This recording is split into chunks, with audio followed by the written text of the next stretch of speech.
بسم الله الرحمن الرحيم.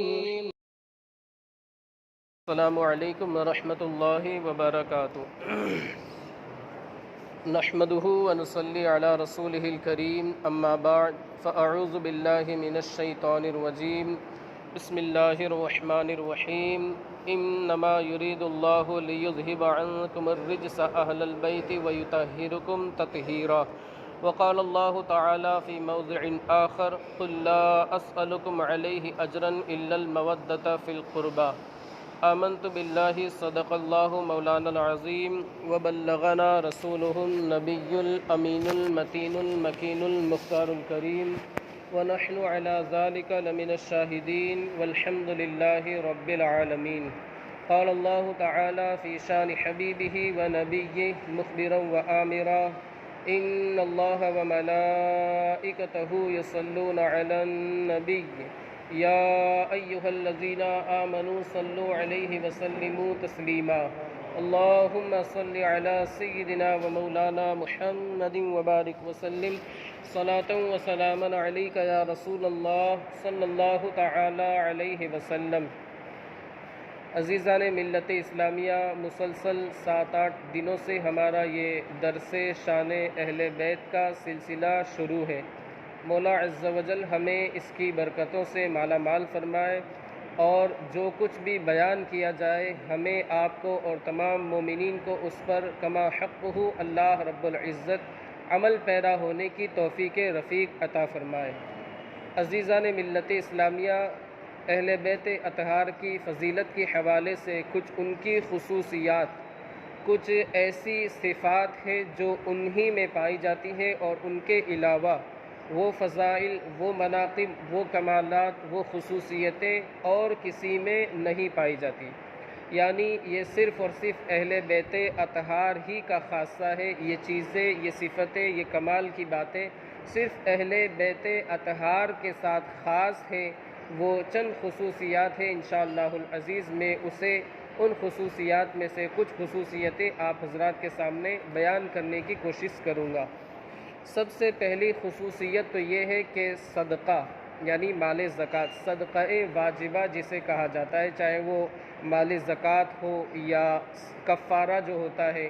یا صدقہ فطر ہوتا ہے، جو بندے کے اوپر واجب ہوتا ہے اللہ رب العزت کی جانب سے، یا منت اس نے مانی، اس کا کوئی صدقہ وغیرہ ہے، تو یہ ساری کے ساری چیزیں اہل بیت اطہار غرض کے جو سادات ہیں، جو سلسلہ اور نسب چلا آ رہا ہے، یہ ان کے اوپر حرام ہے، حرام ہے، حرام ہے.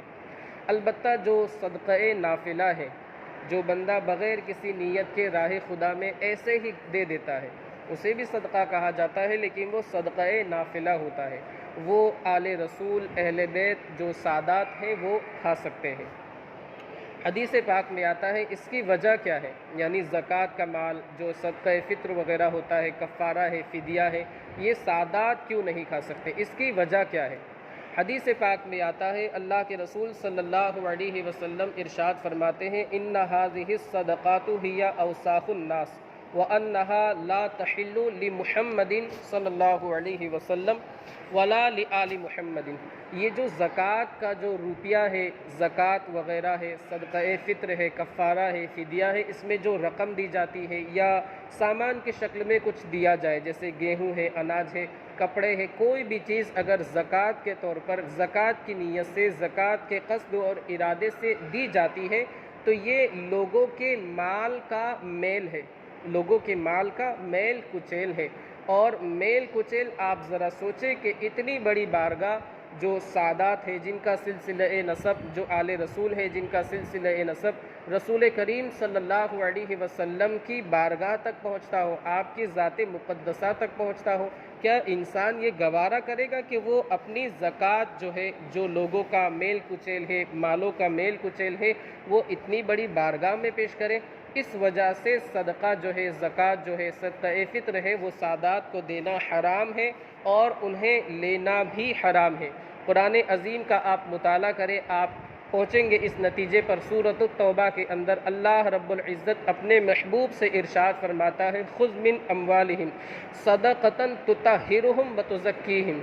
کہ اے محبوب آپ لوگوں سے ان کے مال لیجئے بطور زکوٰۃ کے طور پر، تاکہ یہ مال لینا انہیں پاکیزہ بنا دے، انہیں ستھرا بنا دے۔ پتہ یہ چلا حدیث پاک میں بھی آتا ہے کہ جب بندہ اپنی زکوٰۃ ادا کر دیتا ہے تو گویا اس نے اپنے مال کو پاکیزہ بنا لیا، اس نے اپنے مال کو ستھرا بنا لیا۔ اب آپ خود سوچیں کہ جب بندہ، ظاہر سی بات ہے اس نے زکوٰۃ نکالی، اس کا مال پاکیزہ ہو گیا، تو جو نکلنے والی چیز ہے وہ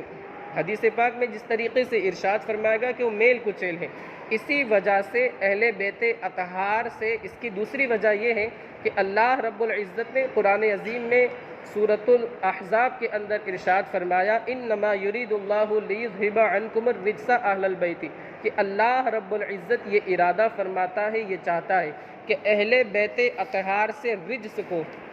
جو گندگی ہے، آلائش ہے، آلودگی ہے، اسے دور کر دے۔ اب آپ ذرا سوچیں کہ اگر اہل بیت اطہار کے لیے، سادات کے لیے، سیدوں کے لیے، جو آل رسول ہیں، ان کے لیے زکوٰۃ کا مال لینا، صدقات لینا اور صدقہ فطر، فدیہ، کفارہ وغیرہ لینا جائز ہوتا، تو پھر وہ جو میل کچیل اور آلودگی جو دور کی گئی تھی، ایسا لگتا ہے کہ پھر یہ لوگ میل کچیل وغیرہ لے رہے، حالانکہ اللہ رب العزت نے ان لوگوں سے میل کچیل دور فرما دیا ہے، یعنی ان لوگوں کے لیے صدقہ وغیرہ لینا بھی جائز نہیں ہے، اس لیے کہ اللہ رب العزت نے ان سے آلودگی کو، جو جہالت کی، دور جاہلیت کی تھی آلودگی، آلائش وغیرہ، ان ساری چیزوں سے اللہ رب العزت نے انہیں پاک فرما دیا ہے۔ حدیث پاک میں بھی اس کا ثبوت ملتا ہے۔ ایک مرتبہ بارگاہ رسالت میں کھجور کی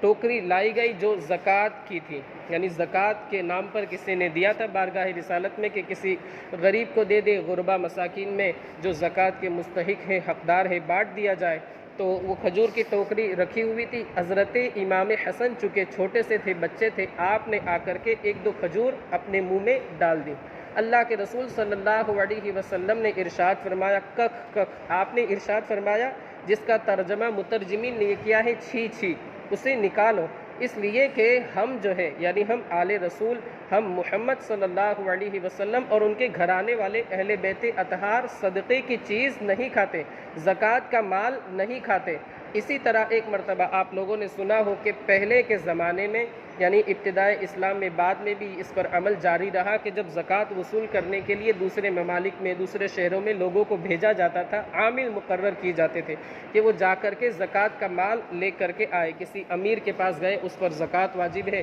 اس سے کہا کہ بھائی آپ پر جو زکوٰۃ واجب ہے وہ ہمیں دے دو، ہم لا کر کے بیت المال میں، امیر کے پاس، خلیفہ کے پاس جو ایک فنڈ ہوتا تھا اس میں لا کر کے جمع کر دیں گے۔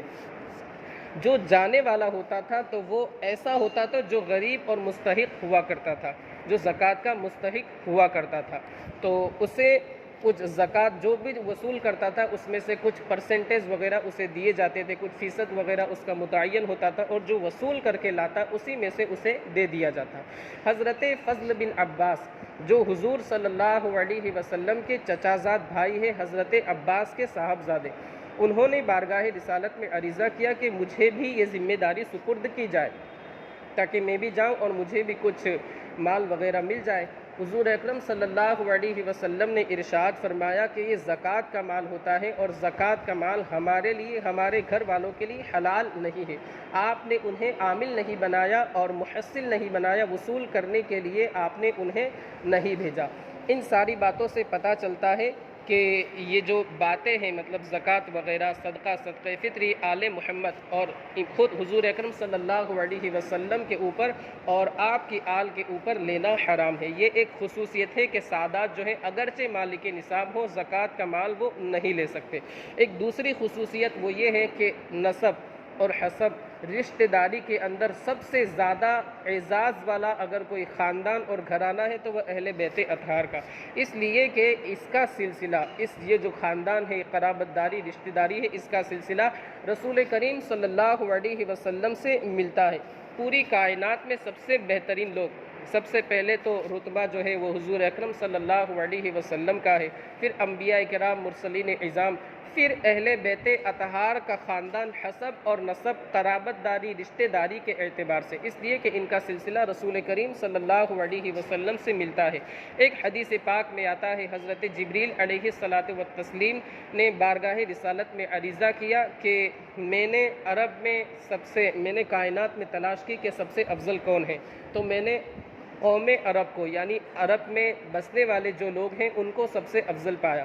پھر میں نے تلاش کی کہ اس میں کون سا قبیلہ سب سے بہتر ہے، تو حضرت اسماعیل علیہ الصلاۃ والتسلیم کی اولاد میں اور آپ کی جو نسل ہے اس میں سب سے بہتر قبیلہ مضر کو پایا۔ پھر میں نے مضر کے اندر تلاش کیا، قبیلہ مضر کے اندر کہ کون سی اس کی شاخ سب سے افضل ہے، کون سی اس کی برانچ، مطلب آپ کہہ لیجیے کون سی اس کی شاخ، کون سا اس کا شعبہ سب سے افضل ہے، تو اس میں نے کنانا کو سب سے بہتر پایا۔ پھر اس کی بھی کئی شاخیں ہیں، پھر اس میں نے تلاش کیا کہ کون سب سے بہتر اور افضل ہے، تو میں نے قریش کو سب سے افضل پایا۔ پھر میں نے تلاش کیا کہ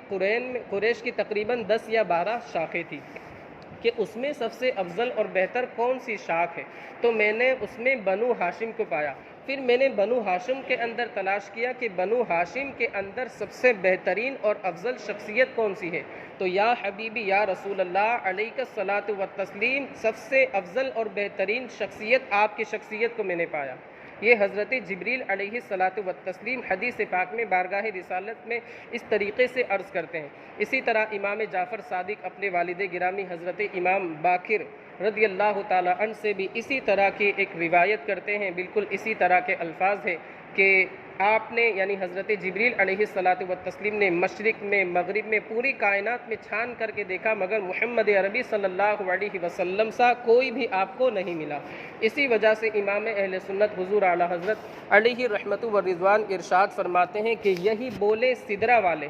چمنے جہاں کے تھالے، سبھی میں نے چھان ڈالے، سبھی میں نے چھان ڈالے، تیرے پائے کا نہ پایا، تجھے یک نے یک بنایا، تجھے یک نے یک بنایا۔ یعنی پوری کائنات میں محمد رسول اللہ صلی اللہ علیہ وسلم کی ذات گرامی ایک ہی ہے، آپ کا نظیر، آپ کا مماثل، آپ کے جیسا دوسرا ہونا یہ محال ہے، محال ہے، محال ہے۔ پتہ یہ چلا کہ سب سے افضل جو ہے وہ محمد عربی صلی اللہ علیہ وسلم کی ذات کریمہ ہے، اور آپ کے صدقے میں جو آپ کے قریبی رشتہ دار ہیں، آپ کے قرابت دار ہیں، وہ آپ کی قرابت داری رشتہ داری کی وجہ سے سب سے افضل ہے۔ تو رسول کریم صلی اللہ علیہ وسلم سے رشتہ اور قرابت ہونے کی وجہ سے ہمیں اہل بیت اطہار کا احترام کرنا چاہیے اور انہیں رسول کریم صلی اللہ علیہ وسلم سے رشتہ داری کی وجہ سے افضل اور بہتر سمجھنا چاہیے۔ اللہ رب العزت ہمیں اہل بیت اطہار کی تعظیم اور توقیر کرنے کی توفیق رفیق عطا فرمائے، اور جو مشن کے مقاصد ہیں آل انڈیا قادری مشن جس کے زیر اہتمام یہ بیانات درس وغیرہ کا سلسلہ جاری و ساری ہے، مولا عز و جل اس مشن کو اس کے اغراض و مقاصد میں کامیابی و کامرانی عطا فرمائے، اور جو کچھ بھی یہاں پر درس دیا گیا اور دیا جاتا رہا ہے مولا عز و جل سب سے پہلے مجھے اور بعد میں ہم تمام لوگوں کو اس پر کما حق ہو عمل پیرا ہونے کی توفیق رفیق عطا فرمائے۔ وآخر دعوانا ان الحمد للہ رب العالمین۔ السلام علیکم ورحمۃ اللہ وبرکاتہ۔